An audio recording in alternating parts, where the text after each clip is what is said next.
Belum selesai kasus dokter program pendidikan, dokter spesialis anestesi di Rumah Sakit Hasan Sadikin Bandung yang memerkosa anak pasien, kini terkuak lagi kasus pelecehan yang dilakukan oleh tenaga kesehatan.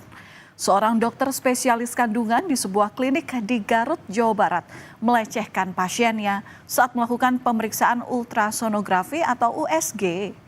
Ada apa dengan dokter-dokter yang terlibat dalam kasus pelecehan terhadap pasiennya? Bukankah mengobati dan merawat, tetapi mereka malah melakukan tindakan tercela yang mencoreng kredibilitas dunia bisnis. Kabar pelecehan seksual yang dilakukan seorang oknum dokter spesialis kandungan terhadap pasiennya bikin heboh di Garut, Jawa Barat. Videonya saat melakukan aksi tak senonohnya itu pun viral di media sosial. Dalam rekaman CCTV, sang dokter diduga melecehkan pasiennya, yakni ibu hamil, saat pemeriksaan ultrasonografi atau USG. Tindakan tersebut dilakukan pelaku di tahun 2024 di sebuah klinik yang ada di Garut, Jawa Barat. Atas perbuatannya, saudara, dokter spesialis kandungan berinisial MSF ini ditangkap oleh jajaran Polisian Resor Garut. Namun demikian, polisi belum menetapkan tersangka dalam kasus ini lantaran masih melakukan pemeriksaan. Hingga kini, polisi menyebut ada lebih dari 1 orang yang menjadi korban pelecehan yang diduga dilakukan oleh dokter spesialis kandungan tersebut. Laporan dari korban dan juga rekaman CCTV tengah didalami oleh polisi. Di ruangan mana kan? Untuk diduga pelaku sudah kita amankan dan kita untuk dokter inisial MSF ini sudah kita amankan di Polres Garut dan saat ini dalam pemeriksaan intensif penyidik kami. Statusnya tersangka atau saksi? Untuk saat ini masih di dalam pemeriksaan saksi. Terperiksa. Lagi diperiksa untuk didalaminya. Ya. Kalau korban untuk saat ini korban yang sudah kita dapatkan atau dua korban. Ada kemungkinan itu sudah masih melapor nambah. Ya, itu masih dalam pendalaman kami. Kita dalam video viral tersebut juga kita masih cari siapa yang di korban yang dalam video tersebut. Dugaan pelecehan yang dilakukan dokter spesialis kandungan menjadi sorotan setelah video tindakan tersebut menyebar di media sosial. Menanggapi hal ini, Wakil Direktur Klinik Karya Harsya angkat bicara. Pihak klinik membenarkan bahwa yang bersangkutan memang pernah bekerja di sana selama 2 tahun, namun kini sudah berhenti. Pihak klinik juga menyerahkan kasus ini kepada polisi.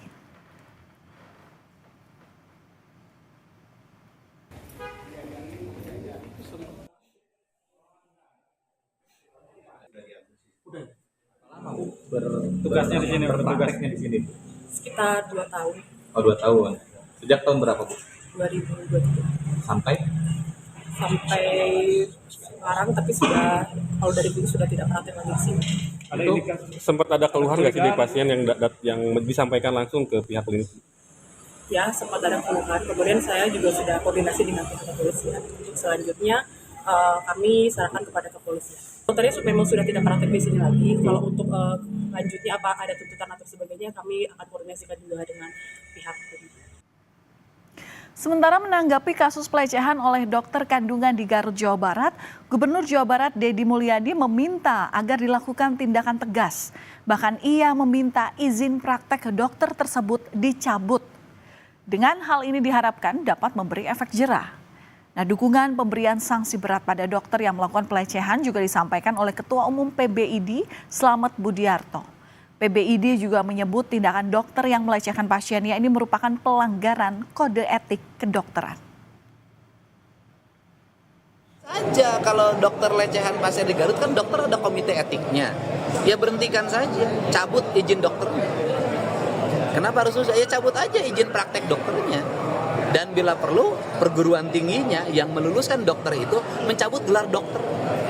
Karena dokter itu profesi yang ketika dilantik itu diambil sumpah profesi, kan beda dokter. Nah ini yang harus dilakukan. Jadi hari ini harus ada tindakan-tindakan tegas, tidak lama, tidak bertele-tele. Cek lagi ke ID sana, ID Kabupaten Garut ya, untuk mengirimkan laporan kronologis ya. Tapi memang harusnya yang paham tentang izin praktek adalah Dinas Kesehatan Kota Kabupaten Garut. Secara hukum, apakah masuk kategori perbuatan kriminal atau bukan. Yang kedua, ID kalau melanggar kode etik kedokteran, maka kita proses terhadap pelanggaran etik tersebut. Sanksi terberat ya diberhentikan sebagai anggota ID. Itu Pak sanksi Slamet, terberatnya.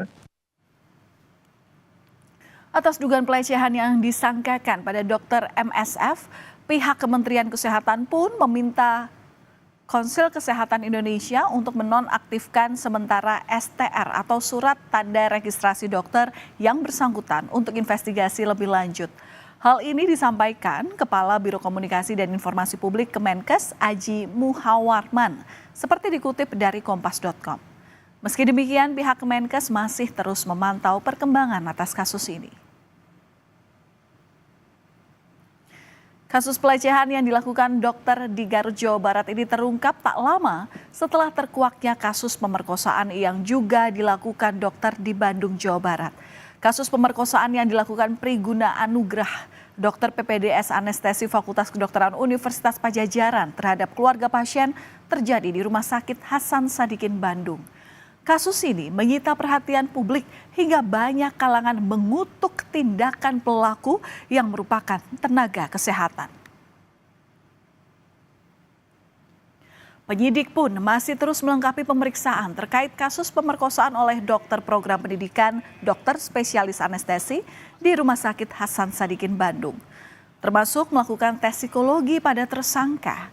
Tes psikologi ini dilakukan untuk memperdalam motif pelaku dan memenuhi unsur-unsur pasal yang dikenakan pada tersangka. Namun, polisi juga memastikan pemeriksaan psikologis yang dilakukan penyidik kepada tersangka ini tak akan memperingan hukuman. Dan hingga kini, total ada 17 saksi telah diperiksa oleh penyidik dari Polda Jawa Barat yang merupakan buntut dari adanya 2 korban lain dalam kasus pemerkosaan oleh dokter residen di RSHS. 3 pasal yang dikenakan tersangka yakni pasal kekerasan seksual, pasal perbuatan berulang, serta pasal Undang-Undang Kesehatan. Psikologi itu kan nanti kan ini sifatnya forensik ya. Justru nanti akan menggali motif-motif lebih jauh daripada tersangka. Bukan kemudian meringankan atau apa. Kan ini bukan karena sakit jiwa kan, tapi karena hanya sedikit penyimpangan satu perilaku saja.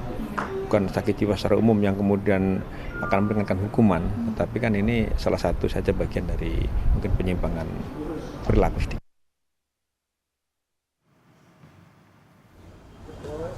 Sementara Wakil Menteri Pemberdayaan Perempuan dan Perlindungan Anak Veronica Tan juga melakukan inspeksi mendadak ke Rumah Sakit Hasan Sadikin, Bandung terkait kasus pemerkosaan oleh seorang dokter PPDS. Kementerian PPPA meminta agar pelaku pemerkosaan terhadap pasien di Rumah Sakit Hasan Sadikin, Bandung ini dijatuhi hukuman berat. Kejahatan yang dilakukan tersangka tidak hanya menimbulkan dampak fisik, namun juga menimbulkan trauma psikologis yang mendalam bagi korban. Kementerian PPPA tentu akan mendorong terus mengawal kasus ini karena sebenarnya kita semua sadar bahwa banyak sekali kasus yang terjadi terhadap perempuan dan anak, tapi pada akhirnya itu seperti gunung es. Jadi kami dari Kementerian PPA itu datang untuk mendorong bagaimana korban itu ditolong dari secara psikologisnya dan juga bagaimana ada hukuman efek jera untuk kita dorong supaya hukuman maksimal sesuai setimpal dengan perbuatannya. Menanggapi kasus pemerkosaan oleh dokter PPDS Anestesi di RSHS Bandung, Menteri Kesehatan Budi Gunadi Sadikin akan mengevaluasi tata kelola pelayanan dokter residen atau program pendidikan dokter spesialis di rumah sakit. Adanya kekosongan pengawasan dalam praktek pelayanan oleh dokter PPDS ini dinilai jadi celah pelanggaran kerap terjadi. Dalam waktu 1 bulan, Kementerian Kesehatan akan menyusun regulasi mengenai tata kelola pelayanan dokter residen di rumah sakit. Menurut Menkes Budi, ada 2 institusi berbeda yang menaungi dokter residen praktek di rumah sakit, yakni universitas dan rumah sakit sebagai penyelenggara. nanti Unpad sama Hasan Sadikin akan duduk bareng-bareng mensinergikan SOP dari pendidikan dan pelayanan. Ini kan ada pendidikan kesehatan, pelayanan kesehatan, dua kementerian yang berbeda. Nah ini nanti harus disinergikan sehingga nggak mungkin terjadi kesalahan-kesalahan seperti yang sudah kita lihat sebelumnya dan nggak jelas siapa yang tanggung jawab. Anggota Komisi 8 DPR fraksi Golkar Atalia Praratya juga menyayangkan kasus pemerkosaan yang terjadi di Rumah Sakit Hasan Sadikin Bandung, apalagi dilakukan oleh seorang dokter PPDS.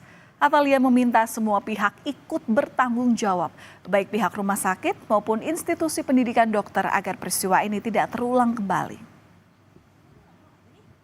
Jadi sebetulnya ketika saya berdiskusi dengan pihak rumah sakit sesungguhnya sudah memberikan pertanggungjawaban dalam kaitannya dengan pendampingan sampai dengan pelaporan dan juga pendampingan pada saat pelaksanaan koordinasi dengan pihak Polda dan lain-lain begitu ya. Saya kira ini harus kita garis bawahi bahwa sesungguhnya yang bersangkutan itu adalah bukan dokter dari rumah sakit tersebut begitu. Ini adalah dokter yang sedang belajar sehingga memang yang bertanggung jawab juga adalah institusi pendidikannya begitu. Nah sehingga saya kira kolaborasilah yang diperlukan. Jadi kita mungkin tidak akan mengatakan siapa yang salah di sini dari sisi institusi begitu ya. Tentu semuanya akan bertanggung jawab. Sungguh miris tindakan para oknum dokter yang justru memanfaatkan kesempatan di saat para korbannya memerlukan bantuan. Sejumlah pihak menyerukan sanksi tegas agar tak ada lagi yang menodai profesi dokter yang selama ini dipercaya untuk memberikan pertolongan medis pada orang yang membutuhkan.